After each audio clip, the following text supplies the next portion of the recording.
Kalau mau jadi capres berat, dari semua sisi kalkulasi matematikanya susah. Tapi kalau mau jadi cawapres masih terbuka. Kalau capres ini taruhan mau nggak Bang? Boleh taruhan, Iya, taruhan Alphard gitu. Iya.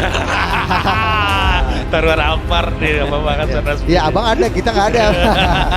Hasan Nasbi yang pernah bertaruh jika Anies Baswedan tidak akan melenggang di Pilpres 2024. Mas Anies, ibunya Arab, bapaknya Arab, kakeknya Arab. Mas Anies nikah dengan WNI keturunan Arab. Menantu Mas Anies, anak Mas Anies nikahnya dengan Arab lain. Jadi Mas Anies kalau merepresentasikan Indonesia agak kurang keindonesiaannya. Mungkin 3% Indonesia aja yang bisa direpresentasikan oleh Mas Anies kalau kita bicara politik identitas. Kurang Indonesianya, kan peluang ketemu Arab sesama Arab itu kan sama kayak saya, orang ketemu Padang itu kalau udah di Pulau Jawa ini ya kurang dari 10% lah. Makanya istri saya bukan orang Padang kan gitu. Karena peluang saya ketemu dengan orang Padang di bawah 50%, bahkan mungkin di bawah 10%. Makanya dapat istri orang yang bukan Padang. Tapi Mas Anies dengan segitu pergaulannya ketemu istri Arab lagi. Anaknya ketemu suami Arab lagi. Founder lembaga survei Sirus Network, Hasan Nasbi, bahkan berani bertaruh Alphard karena yakin akan prediksinya. Hasan melihat ada 3 faktor yang menjadi landasan prediksinya soal Anies tidak akan dapat tiket capres. Pertama, Hasan melihat hingga kini belum ada gestur dukungan yang konkret dari Presiden Jokowi untuk Anies. Ia mengaitkan dengan momen kehadiran Jokowi di ajang balap Formula E Ancol. Kalau buat Mas Anies, dirinya belum bisa melihat sebenarnya gestur dukungan politik yang betul-betul lebih konkret. Formula E itu ajang internasional. Aneh kalau presiden tidak menyetujui itu. Aneh kalau presiden tidak hadir karena perhelatan itu diselenggarakan, kata Hasan dalam diskusi yang digelar oleh Total Politik. Jadi menurutnya, adabnya memang seperti itu, sopan santun, etika bernegara seperti itu. Tapi kalau menunjukkan dukungan, dirinya belum bisa melihat bahasa verbal dari Jokowi. Kalau buat Mas Anies, saya belum melihat sebenarnya gestur dukungan politik yang betul-betul lebih konkret. Tapi Formula E itu ajang internasional. Aneh kalau presiden tidak menyetujui. Aneh kalau presiden tidak hadir ketika perhelatan itu diselenggarakan. Jadi menurut saya adabnya memang seperti itu.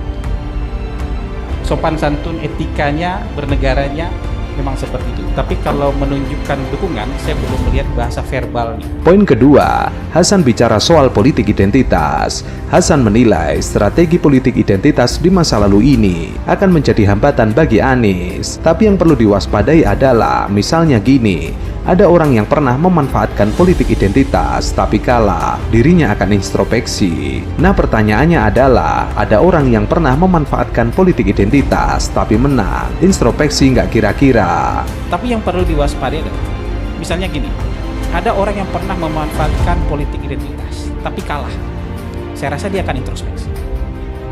Nah pertanyaannya adalah, ada orang yang pernah memanfaatkan politik identitas tapi menang, introspeksi nggak? Pertanyaan harus kita jawab bersama. Lebih lanjut, Hasan menilai perihal strategi politik identitas ini bisa menjadi masukan untuk Nasdem dalam menentukan 1 dari 3 bakal capres hasil Rakernas tahun ini. Siapa tahu kalau bisa introspeksi nggak apa-apa, sekaligus juga masukan buat Nasdem, kira-kira introspeksi nggak? Hasan juga menekankan supaya demokrasi di tanah air menjadi sehat, strategi politik identitas harus dihilangkan. Kemudian rekrutmen calon pemimpin mesti melalui jalur politik.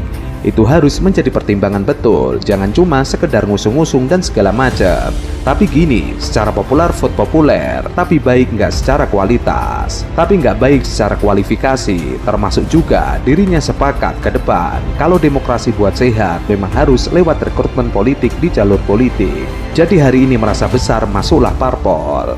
Faktor selanjutnya yang menjadi dasar prediksi Hasan soal Anies tidak akan dapat tiket capres ialah karakteristik masyarakat Indonesia yang dinilai masih feodal. Diketahui masa jabatan Anies sebagai Gubernur DKI Jakarta berakhir pada Oktober 2022 ini. Menurutnya masih ada setengah-setengah feodalnya, itu realitas hari ini.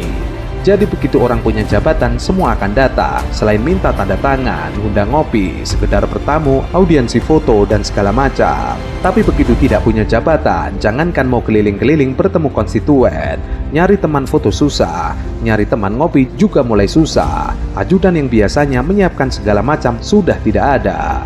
Lalu apakah Anies bisa maju Capres 2024? Hasan yakin Anies tidak akan dapat tiket Capres. Ia pun berani bertaruh mobil Alphard. Namun, menurutnya Anies masih punya peluang dapat tiket Cawapres.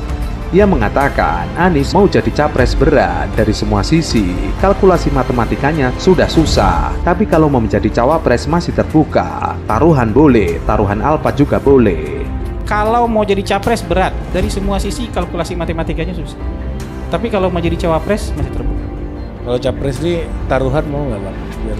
Boleh taruhan, Iya, taruhan Alphard gitu. Taruhan Alphard nih apa banget saudara. Ya abang ada, kita nggak ada.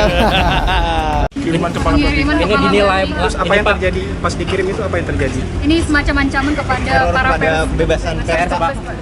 Udah dimasak aja. Kalau kepala babi Udah mau jadi dimasak, mereka udah. dimasak aja.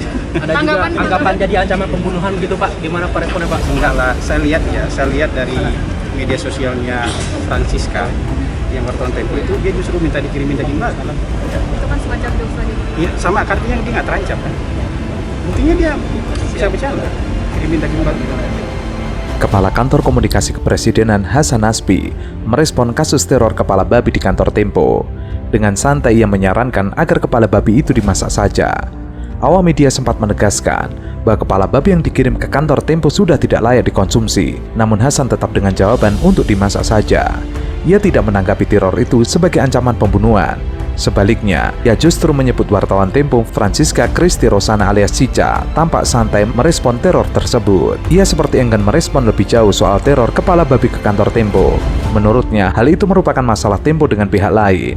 Menurutnya, masalah ini tidak perlu dibesar-besarkan. Hasan justru mempertanyakan apakah kepala babi yang dikirim memang benar teror atau hanya lelucon, sebab ia menilai redaksi Tempo justru menanggapi hal tersebut sebagai candaan. Kiriman kepala babi. Ini dinilai Terus apa yang terjadi pas dikirim itu, apa yang terjadi? Ini semacam ancaman kepada para pers. kebebasan pers, Pak.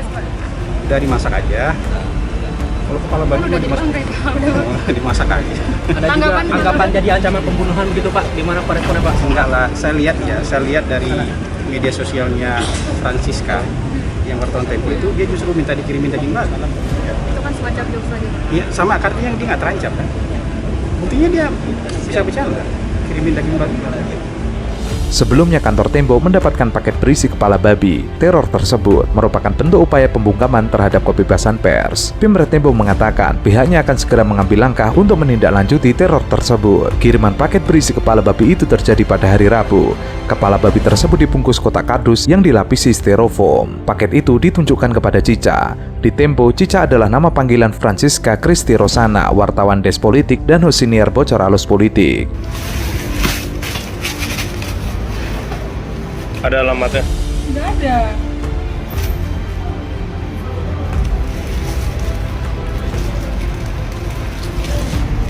Apa bang?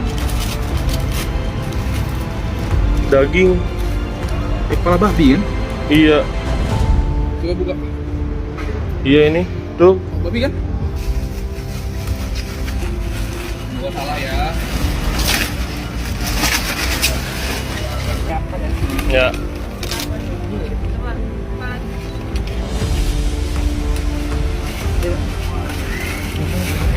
Oh iya, kepala babi ini. Kalau babi nih. Bau banget ya. Siapa tadi yang nerima, Bang? Awal. Jadi kita bawa dari bawah, kotak besar, dikirimi paket tidak dikenal, terus dibawa ke lantai kerja kami di Tempo, buka dari awal, udah bau busuk tuh. Pas dicek bawa ke bawah, bener kepala babi juga.